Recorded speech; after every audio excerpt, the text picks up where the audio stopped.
They say a mirror never lies, but what if the reflection it shows is not yours to claim? What if it belongs to something or someone else? In Lagos, the city of endless lights and restless dreams, there lived a young woman named Adaeze. At 25, she was the kind of beauty that stopped conversations. Smooth, flawless skin, eyes that sparkled even in the dark, a smile that made men lose their words and women whisper behind her back. Adaeze knew she was beautiful, and she wore her beauty like a crown. Wherever she went, attention followed. She was the one people noticed at weddings, the one strangers remembered at parties, the one friends envied in silence. But Adaeze wasn't just admired, she adored herself. She filled her home with mirrors, each one capturing her beauty from a different angle. Her friends teased her, calling her the queen of selfies. She laughed because in her heart, she agreed. Her reflection was her best friend, her greatest treasure. But what begins as admiration can become obsession, and obsession has a price. One rainy evening, as she hurried home from a boutique in Yaba, Adaeze stumbled upon a strange old woman by the roadside. The woman was bent, her skin like folded parchment, her eyes glowing faintly under the shadow of her scarf. She called out to Adaeze with a voice that trembled, yet pierced through the roar of the rain. "Child," she whispered, "do you wish to see the truest beauty of them all?" Adaeze frowned, but then the woman reached into her basket and pulled out a mirror. It was old, the glass cracked at the edges, but it shimmered as if the moon itself lived inside it. The frame was carved with strange symbols Adaeze did not recognize, symbols that seemed to shift when her eyes lingered too long. She felt her heart race. Despite the unease in her chest, she smiled. This was the kind of antique, the kind of secret treasure that would make her collection complete. She bought it without hesitation, not even bargaining the way Lagos women always did. The woman's lips curled into something like a smile, though her eyes never blinked. "Take it, child," she said. "But remember, the mirror does not lie. It only shows you what you truly are." Adaeze clutched the mirror to her chest and hurried home, the sound of thunder following her. That night, she set the mirror in her bedroom. It caught her reflection immediately, and she gasped. She had never looked so stunning. Her skin glowed as if kissed by light. Her eyes shimmered like rivers under the sun. She laughed and twirled, admiring herself from every angle. For the first time, she felt she was seeing the real her. But as the days passed, something changed. At first, she thought it was her imagination. But when she smiled, her reflection smiled wider. When she turned her head,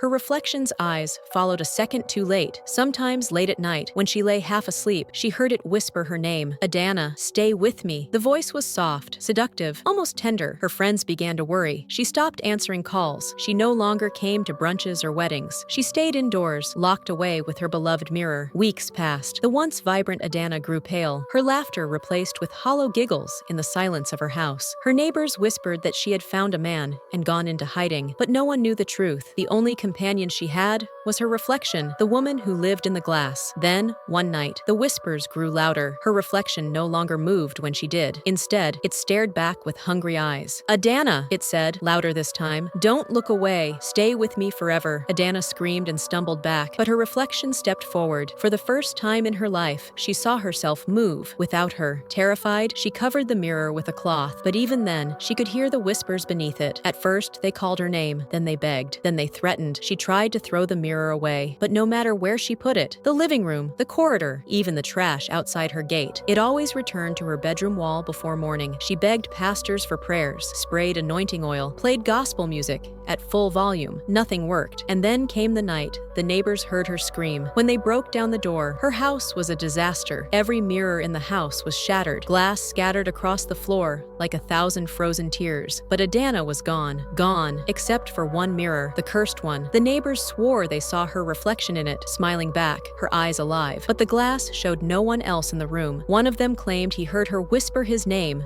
before he fled. Adaeze had vanished from the world of the living, but her reflection remained, waiting, always waiting. And to this day, they say if you pass her house at night and stare too long into a window, you might see her face staring back at you, smiling with a hunger that chills the soul. Some say she is looking for someone to trade places with, someone foolish enough to fall in love with the cursed mirror. So remember, vanity is a hungry spirit. The more you feed it, the more it consumes, until nothing of you remains. Not every reflection is yours to claim. And the question remains, if Adaeze is trapped inside the mirror, what then walks freely in her place? They say temptation never comes dressed as a monster. It comes in beauty, in sweetness, In everything your heart craves. That is why Adaeze could not resist the mirror. Days turned into weeks, and weeks began to swallow her months. She no longer smiled at neighbors in the marketplace. She no longer danced at weddings or visited her mother's compound. No, every evening, after the sun set, she rushed back to her room, lit her lantern, and uncovered the cursed mirror. And there it was, her reflection, no longer bound by ordinary glass, but alive, smiling, whispering, and waiting. At first, the reflection told her harmless secrets. What color of wrapper made her glow? Which hairstyle made her beauty shine brighter? Which men in the village secretly desired her? Adaeze laughed, blushed, and listened. But soon,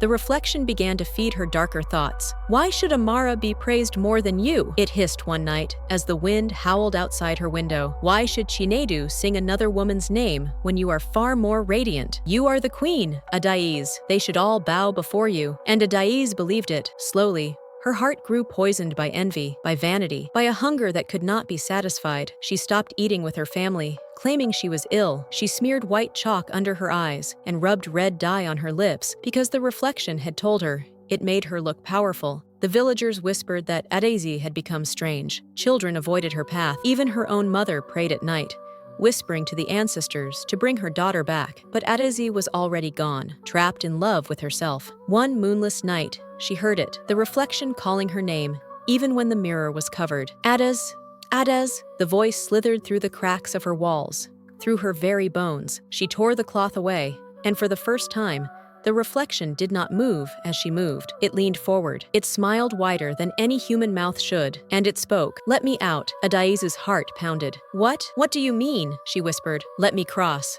and I will give you everything you desire. Wealth, beauty, power. Chinedu will crawl to your feet. The village will fear your name. But first, you must give me a gift." Adaeze swallowed hard. "What gift?" The reflection's eyes glowed, and the lantern flickered as though about to die. "Blood," it whispered. "The blood of someone you love." Adaeze's breath caught in her throat. She wanted to scream, but her lips betrayed her. She wanted to run, but her feet betrayed her. Deep inside, something darker than fear took root, a curiosity, a temptation she could not deny. The following day, Adaeze visited her childhood friend Amara. They laughed together, but Adaeze's mind was elsewhere. Each time Amara's wrist brushed hers, she imagined how easily it would be to cut, to offer, to feed the mirror's hunger. But when Amara hugged her tightly and whispered, "I miss the old you," tears filled Adaeze's eyes. She ran home, trembling, clutching her chest. That night, she confronted the mirror again. "No, I will not do it," she cried, her voice shaking. The reflection tilted its head,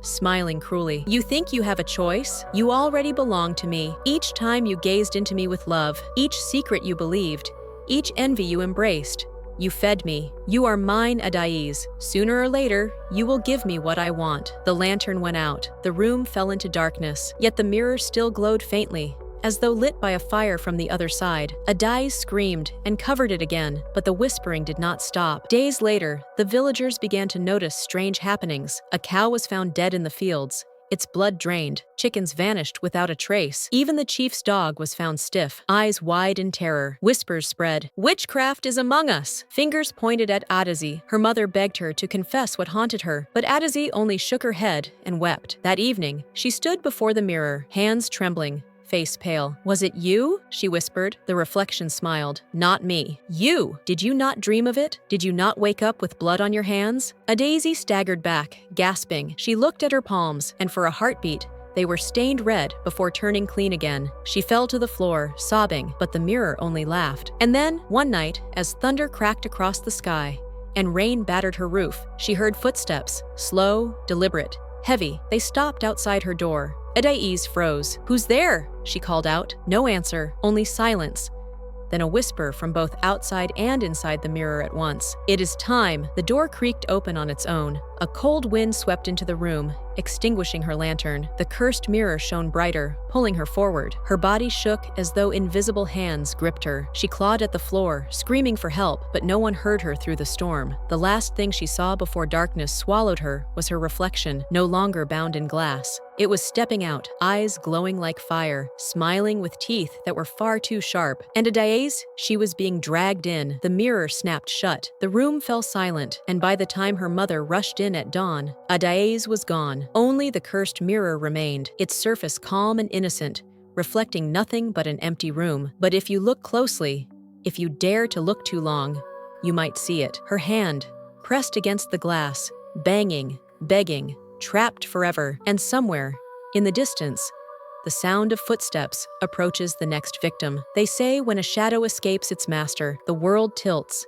and balance is broken. The night Adaeze vanished, her reflection, freed from the glass, walked among the living. It wore her face, her voice, her beauty, but its eyes burned like embers, and its smile was never warm. At first, the villagers rejoiced. "Adaeze is back!" they cried. Though she seemed different, she walked through the marketplace, and men dropped their baskets in awe. Women stared in jealousy, whispering. Children shrank behind their mothers, for when she passed, the air grew colder. Still, no one dared speak. Beauty, after all, can silence truth. But soon, terror crept in. Goats were found butchered in their pens. Elders woke screaming from nightmares, and a girl in the next compound vanished, her laughter echoing inside the wells at night. The villagers knew it was witchcraft, and they whispered one name, Adaeze. Her mother, torn between love and dread, sought the old healer, Nwosu, a man the villagers said could see beyond the veil. When she arrived, trembling, Nwosu sat by the fire, chalk across his face, his voice heavy with certainty. "This is not your daughter. This is her shadow.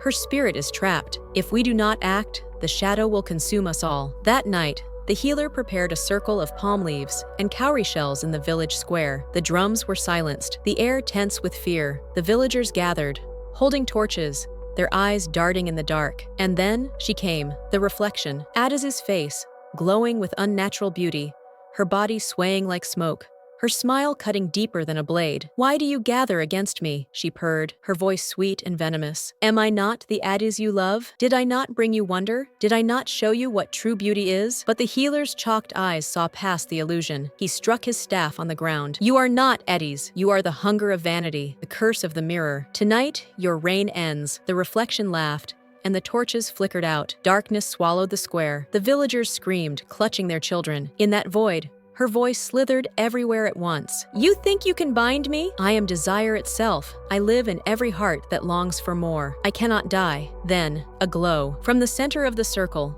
the cursed mirror appeared, rising as though pulled from the earth itself. And inside its glass, Adaeze's real face pressed desperately, her palms banging, her mouth crying for help. Tears streamed down her cheeks as her voice echoed faintly, "Mother, help me." The villagers gasped. The mother fell to her knees, weeping, but the healer roared above the storm. "Only a sacrifice of truth can break the shadow." The mother's hand shook. She understood. She had to choose, to face her daughter's reflection with the courage of truth, or lose Adaeze forever. She stepped into the circle, tears burning her eyes. "You are not my daughter," she whispered, her voice cracking. "You wear her face, but you do not carry her soul. My Adaeze is flawed, fragile, kind, human. You are nothing but her shadow." The reflection screamed, its voice twisting into a shriek that shook the ground. Its body warped, stretching, clawing at the mother, at the villagers, at the healer. But the mirror began to glow brighter, pulling it back. "No!" it howled. "She chose me. She loved me. I am her true self." But Adaeze's hands pushed harder from inside the glass, and for the first time, the reflection faltered. The healer raised his staff high and struck the earth. Lightning split the sky. The mirror shattered with a deafening crack. The villagers fell silent. When the dust cleared, the reflection was gone. In its place, Adaeze lay unconscious on the ground, her skin pale, her body trembling. Her mother rushed forward, cradling her. The healer sighed. She is free, but the curse is never truly gone. Vanity, temptation, they will return in another form. Adaeze awoke days later, weak and scarred by what she had seen. She avoided mirrors for the rest of her life, covering them with cloth wherever she went. And whenever children asked her why, she told them, "Do not fall in love with your own shadow, for once you give it power, it will take everything from you." The villagers whispered her story for generations. And some say, on nights when the moon hides and the wind howls, shards of that cursed mirror still whisper from the earth, waiting for the next soul foolish enough to listen. Beauty is not found in glass, nor in shadows, but in truth. Beware the love of your reflection, for in the end, it may love you more than you love yourself.